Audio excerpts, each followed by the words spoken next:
Willkommen, bienvenue, welcome once again to another live stream. As you may have noticed, we have the resplendent presence of Sally Inkster of Find Brand You. We talk about branding, personal branding, how it can affect your business, how to go about it, what to look out for, and all the ins and outs thereon. Today is no different. Apparently, our delightful Sally here is reconciling personal branding with cake making. Would you explain this to the simpler brain, i.e., me? Okay, so I always make this for your brain about 8 to 12 years old. This sort of level is that? Yeah. Please, Yeah. please, Miss. Why is finding branding like making a cake? Okay, so I want you to imagine that you have just moved house and you were lucky enough to have the removal men come into your old house and pack it up for you. But when it got to the other end, it was up to you. What mysterious place is this? We've moved 4 or 5 times and we never had that luxury. But all right, moving on. Sorry. Okay, so you've moved into the new house, but you have to unpack. Yes. And every time you unpack a box, you go, oh my God, I had no idea I had that. I'd forgotten all about it. Yeah. Okay. And you go, where's that going to go? Oh, stick it in the storeroom. So for storeroom, read larder, however, but just stick it in that room. Okay. Just in the cupboard that I don't see very often. Yeah. Oh God, I've forgotten I got that. Stick that in that cupboard. We have a drawer called the big drawer. That's where it goes. Yeah. Okay. So eventually you probably end up with sort of an ingredient cupboard full of food and spices and sugars and flours and pastas and all those sort of things. So we'll imagine that and we'll have that as your sort of pantry larder. Okay. And your storeroom of odds and sods, where you keep your vases and plates, that sort of thing. Now, I want you to imagine that those boxes are a bit like your house. So when we come to making a personal brand, to make our personal brand look fantastic and be clear and get the message across, we want to choose the ingredients from the store cupboard and the pantry of our life. Okay? Are you with me so far? I'm with you so far. Okay. That's it. I've got cupboards and drawers full of crap within which are the ingredients to make stuff. Yes, that's it. And that is what our lives are like, because we have had a childhood, we've been to school, we've learned things, we've been to university, we had this job, we had our first job, we had a job we hated, we had a job we loved, and we had this career, and now we're probably in business for ourselves. And a second childhood and a third childhood. Yes, okay, go on, yes. So we now are going to make a cake. So let's call the cake a bit like our shop front. Okay, we're going to put this cake out on the shop front. So when people go past, they go, oh my God, that cake looks wonderful. Let's go into that shop. Yeah, so that's really what your brand is. Your branding is that cake you make that looks beautiful, that makes people go, I want to learn more about him, her, or eat more of that cake. So the brand is the cake? Yes, the branding is the cake. What you see is the branding. The ingredients in that cake is the brand. And the marketing is the fact that you've put it in the shop, at the front, at the window, and people walk past and they see it. So the branding is my hat? Yes. The branding is your hat, but the brand is that your personality is a little bit quirky and you show it in your hat. Right. And so my hat's a cake, really? Yes. Okay, so let's carry on with the analogy. You went down this rabbit hole, Sally Inkster. If you let me get there, you will understand why. All right, so we have this cake and it looks beautiful and people go, oh God, I'm going to go in and try a piece of cake. So when we are making our brand, we understand that we have lots and lots of stuff that we can tell people about. Yes. But it's a bit like saying, okay, I'm going to make a cake and I'm just going to get everything out of my store cupboard. So I'm going to get all the ingredients in there. So in my cake, I will put sugar and flour and salt and chili and pears and, a tin cherries and blimey, some pasta. Okay. So that's a cake. That's a cake. And actually, it looks not very good. It looks very confusing. And you Yeah. think, why on earth would you put those two together? It's going to taste horrible. Why would I ever want to go in there and have it? Right. So you don't. So when you are making a personal brand, you want clarity and you want it to look good and you want the right things to be shown. And so let's say I'm going to make a chocolate cake with strawberries on top. I'm going to go into my ingredients and I'm going to pick the best flour. I'm going to pick, oh, there's some nice cocoa powder. There's some 80% chocolate. Let's put that in. And then we've got some icing sugar. Let's put that in. And the sugar, let's put that in. And so we then go, okay, well, we've got these ingredients out of my store cupboard. And I'm for now going to make this cake. And I'm going to layer it with a lovely fondant icing of chocolate. And then I'm going to put a few edible flowers on the top. I'm going to put it in the window and that will attract people in.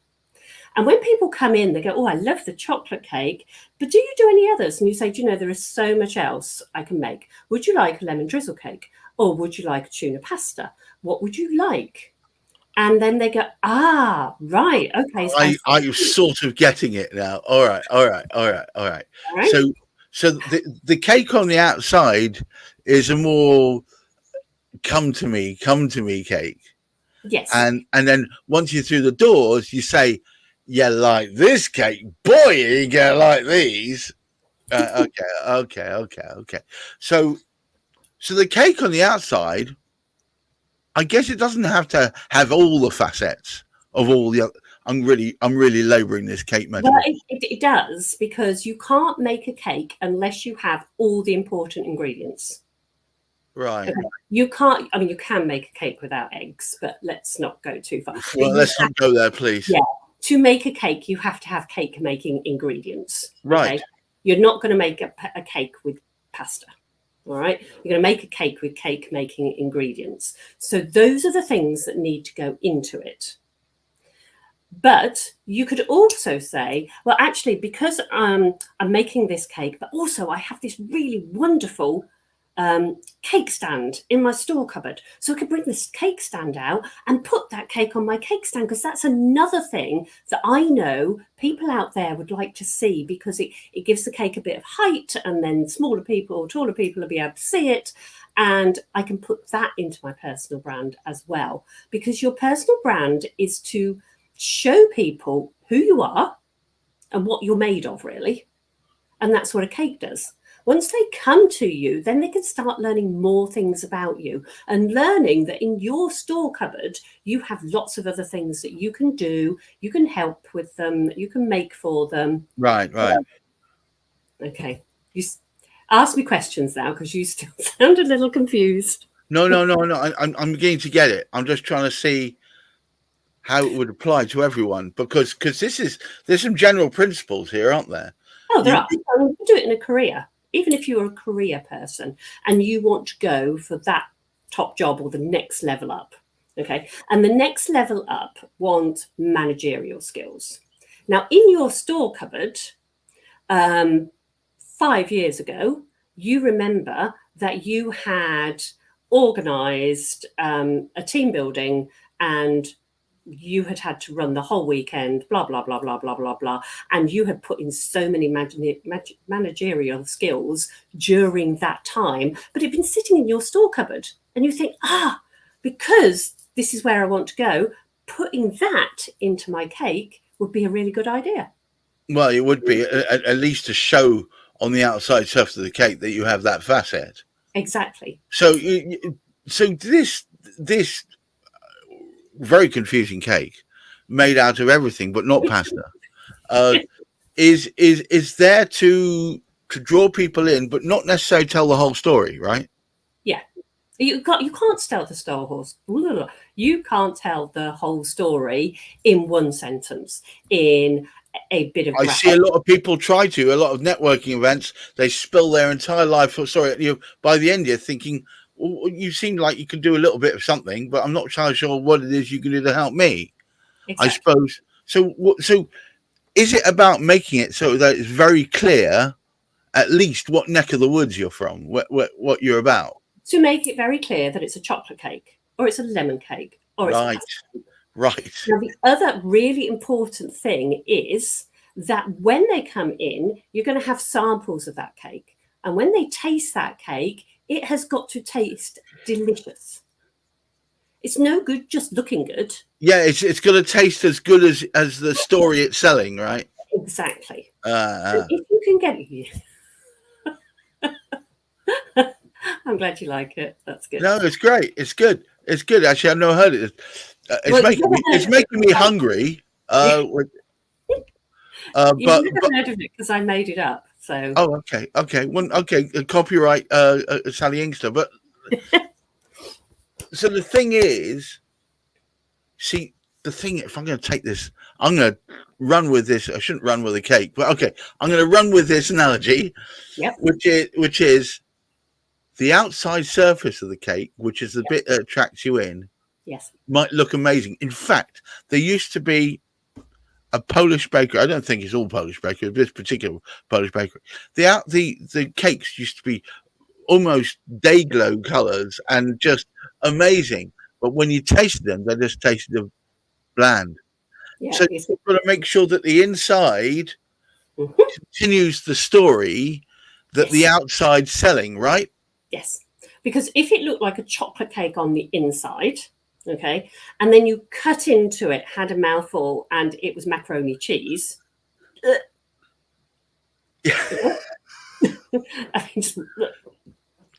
Yeah. So when they cut into that chocolate cake that looks fantastic, number one, it's got to taste of chocolate. Number two, it's got to taste of very, very good chocolate. And if you possibly can, the most unique chocolate cake you've ever had. I'm going to keep running with the cake. It can't be that it's like you've iced up a blank Tesco's own blank cake. And that is what so many people do. Yes, they do. Okay. Yes, they do. Okay, we need to make a cake because it needs to go in the front of the shop. Okay, so we need it to. Oh God, it wants to be chocolate. Okay, just put some chocolate around there, and we'll stick some strawberries on the top and some chocolate flakes. Yeah, we'll do all that skillfully and make it look beautiful. But when they actually cut into it, it's just basic sponge, and there's just nothing to it, right? There's nothing to it because quite often when people make a cake, being their business, they put it out there, but they've forgotten to do the deep work of working out what ingredients they have, great ingredients that they have in their store cupboard that they have used in making that, has gone into that brand, into that cake. Getcha. All right, cool. So, all right, could you have multiple cakes representing you? You could. So in the window, in the shop window, you could have a chocolate cake, a lemon drizzle cake, fruit cake. It's my favorite. Fruit cake. Yeah, you could have a fruit cake. But you could also have, let's say, quiche, and you could have the macaroni cheese, and you could have all those in the shop window. Okay, people would go past, and they'd start to get hungry, but they'd go, "Oh God, I'm a bit overwhelmed. I'll just go home and have a tea cake." Yeah, I've actually done that myself. The agony of choice. I've gone home and just grabbed a little bit of a sponge.